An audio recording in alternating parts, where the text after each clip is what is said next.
So as you can see, our fill plug is right up here. You can access it with either a wrench or a ratchet, and your drain plug is right down here. You can see they're pretty low profile, so you gotta be really careful when taking the fill plugs off to not round the corners over and make sure you get a nice secure fit on there. So you're gonna need a ratchet with a 24mm socket. Both the fill and drain plugs are 24mm. 2 of these crush washers. When you take the fill and drain plugs off, there'll be crush washers on there, but they are obviously crushed because they were already installed. So these are about $1 a piece online. I'll leave that part number in the description for these. You're going to want 4 quarts of 75 W90 limited slip gear oil. About 3.5 or 3.6 will go back in, but so just go ahead and get 4 quarts here. A drain pan, and then one of these handy fill pumps. It's not mandatory for the rear differential. You can actually kind of cut the top of these off and angle the bottle to get the fluid in. But this makes the job a lot easier to have one of these fill pumps. I'll show you how to use that here. So let's get to it. So the most important thing to remember here is to make sure you can get this fill plug cracked and removed before you drain the oil out of the drain plug. If you drain this oil out and can't get the fill plug cracked off, the only way to fill the vehicle fill that rear differential back up is to flip the vehicle upside down on its roof and fill it that way and then put it back on its wheels, which I do not recommend. So we're gonna go ahead and crack the fill plug, but we're gonna leave the plug kind of in place. That's so when we go ahead and start draining it, it doesn't all come out at once while we're moving our hand out of the way. Once we get everything out of the way, we'll go ahead and take the fill plug all the way out to completely drain it out.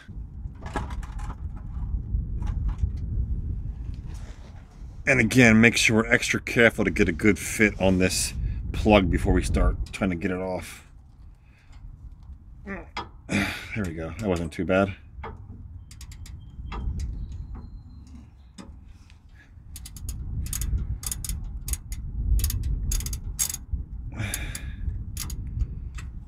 So we'll leave that in place for now. Get the drain plug cracked.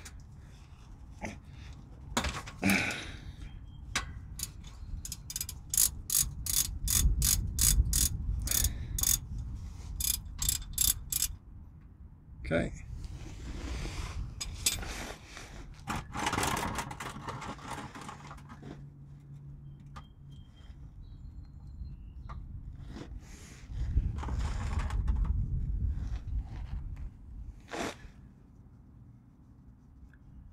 And make sure you hold on to this bolt.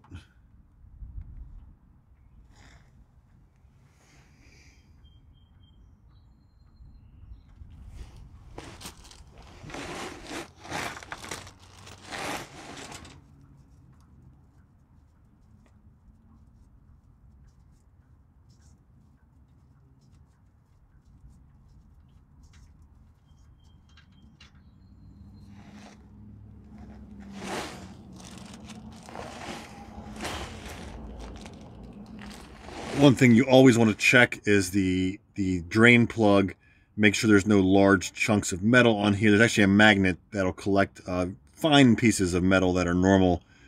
Just make sure we look pretty good here. We don't see any large chunks of metal.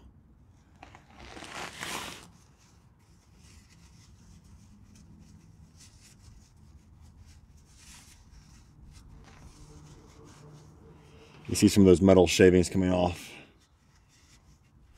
Just giving you a look here of what my gear oil looks like when it came out. This was in about 60,000 miles. The previous change actually had some milky substance in it. I think some water got in there, but this doesn't look too bad. Don't really notice anything particular or outstanding about it. So just want to give you a glimpse here what that looks like when it comes out. All right, as we let things finish draining, you can kind of see here how magnetic this is to get those metal particles off. But there's one of our old crush washers, and we'll get one of our new ones on. We'll put the raised edge towards, put the raised edge facing away from the plug, just like that. And same thing for our fill plug. Raised edge facing away. All right, so we got most of the oil out. It's a little windy, so a lot of the drips are getting blown around. So go ahead and put the drain plug back into place. with our new crush washer and our cleaned off magnet.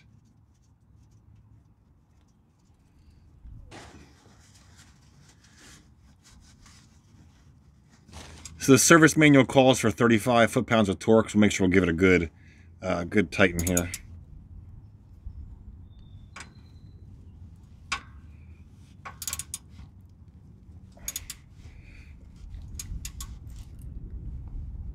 All right, getting our first quart in here.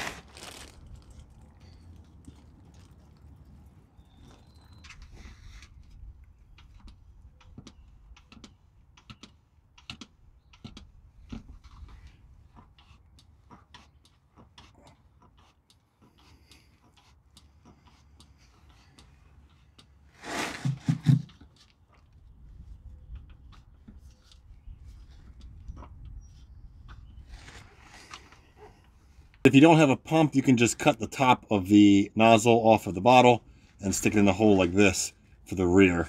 You can't do this one for the front. There's not enough room to get the bottle in there.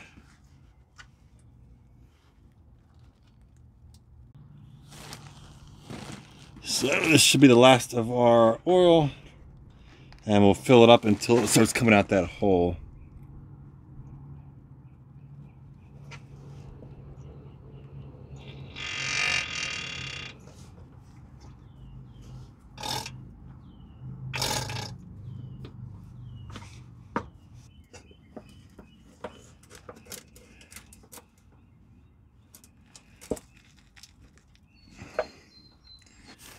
All right, so you can see it coming out pretty good now. We'll let it drip for a second and then put our fill plug back in. Again, this fill plug is about 35 foot-pounds of torque. So make sure we get it in nice and straight. We don't want to cross thread it.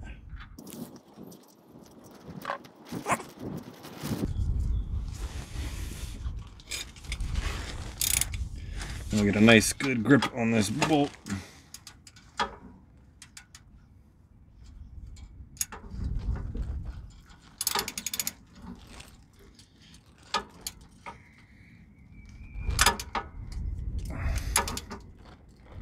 There we go. All right. Go ahead and give it a test drive and then we're all good to go.